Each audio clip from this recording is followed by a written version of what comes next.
இன்றைய உணவு இன்றைய உணவு இன்றைய உணவு.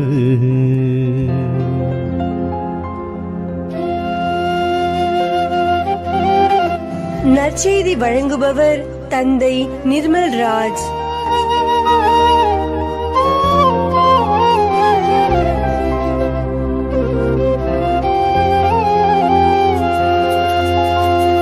இறையேசுவில் பிரியமுள்ள சகோதர சகோதரிகளே, உங்கள் அனைவருக்கும் ஜெபங்களையும் வாழ்த்துக்களையும் அன்போடு உரித்தாக்கிக் கொள்கின்றேன். இன்றைக்கு மத்தேயு நற்செய்தி 5ஆம் அதிகாரம் 19 - 26 வரை உள்ள இறை வார்த்தைகள் நம்முடைய சிந்தனைக்கு தரப்பட்டிருக்கிறது. ஆண்டவர் சினமுறுதலை குறித்து பேசுகிறார். கோபப்படுதலை குறித்து ஆண்டவர் ஒரு பாடத்தை இன்றைக்கு நமக்கு சொல்லிக் கொடுக்கிறார். கொலை செய்யாதே, கொலை செய்கிறவர் எவரும் தண்டனை தீர்ப்புக்கு ஆளாவர் என்று முற்காலத்தவருக்கு கூறப்பட்டிருப்பதை கேள்விப்பட்டிருக்கிறேன். ஆனால் நான் உங்களுக்கு சொல்லுகிறேன், தம் சகோதர சகோதரிகளிடம் சினம் கொள்கிறவர் தண்டனை தீர்ப்புக்கு ஆளாவார். தம் சகோதரரையோ சகோதரியையோ முட்டாளே என்பவர் தலைமை சங்க தீர்ப்புக்கு ஆளாவார். அறிவிலியே என்பவர் எரி நரகத்திற்கு ஆளாவார் என்று குறிப்பிடுகிறார். அன்பிற்குரியவர்களை, கொலை செய்வது மிகப்பெரிய ஒரு பாவம். ஆனால் ஆண்டவர் அந்த பெரிய ஒரு பாவத்திற்கு ஒரு மனிதனை இட்டு செல்லக்கூடிய சிறிய பாவங்களை குறித்து மிக கவனமாக இருக்க வேண்டும் என்று குறிப்பிடுகின்றார். சினம் கொள்ளுதல் தான் படிப்படியாக முற்றி போய் கொலை குற்றத்திற்கு ஒருவனை அழைத்து செல்லுகிறது.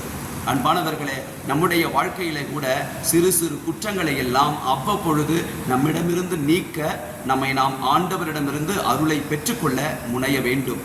ஆகையினால் ஆண்டவர் சொல்லுகிறார், நீ காணிக்கையை செலுத்த வரும் பொழுது நீ அல்லது உனக்கு யார் மேலாவது மனத்தாங்கள் உண்டு அல்லது நீ யார் மேலாவது மனத்தாங்களோடு இருக்கிறாய் என்றால் உன் காணிக்கையை பலிப்பீடத்திற்கு முன்பாக வைத்துவிட்டு சென்று சமரசம் செய்து கொண்டு என்னை பின்பற்று என்று குறிப்பிடுகிறார்.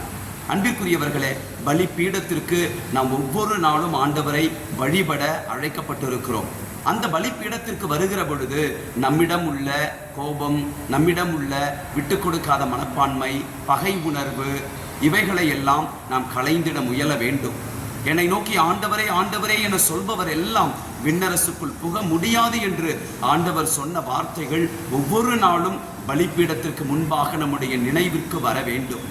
அன்பானவர்களை, சீராக் புத்தகம் 28ஆம் அதிகாரம் அதில் 6வது இறை வார்த்தையில் ஆண்டவர் நமக்கு சொல்லுகின்றார், உன் முடிவை நினைத்துப்பார், பகைமையை அகற்று, அழிவையும் சாவையும் நினைத்துப்பார், கட்டளைகளில் நிலைத்திரு.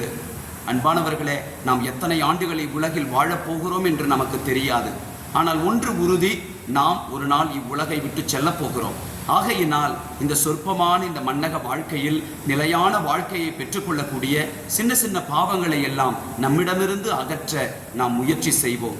நாம் வாசிக்கின்றோம் தீமோத்தேயுனுடைய 2வது திருமுகம் 2:24 வசனத்தில் நமக்கு சொல்லப்பட்டிருக்கிறது, ஆண்டவரின் பணியாளர் சண்டையிடாதவாறு இருக்க வேண்டும். அது மட்டுமல்ல, அனைவரிடமும் கனிவு காட்டுகிறவராகவும் கற்பிக்கும் திறமையுடையவராகவும் தீமையை பொறுத்து கொள்பவராகவும் இருக்க வேண்டும். பல்லுக்கு பல், கண்ணுக்கு கண் அல்ல கிறிஸ்தவர்களின் வாழ்க்கை.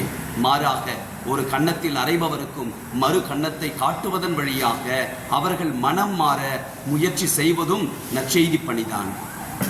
எங்கள் அன்பின் ஆண்டவரே, பலிப்பீடத்திற்கு முன்பாக ஒவ்வொரு நாளும் நாங்கள் ஒன்றிணைந்து உம்மை வழிபடுகிறோம்.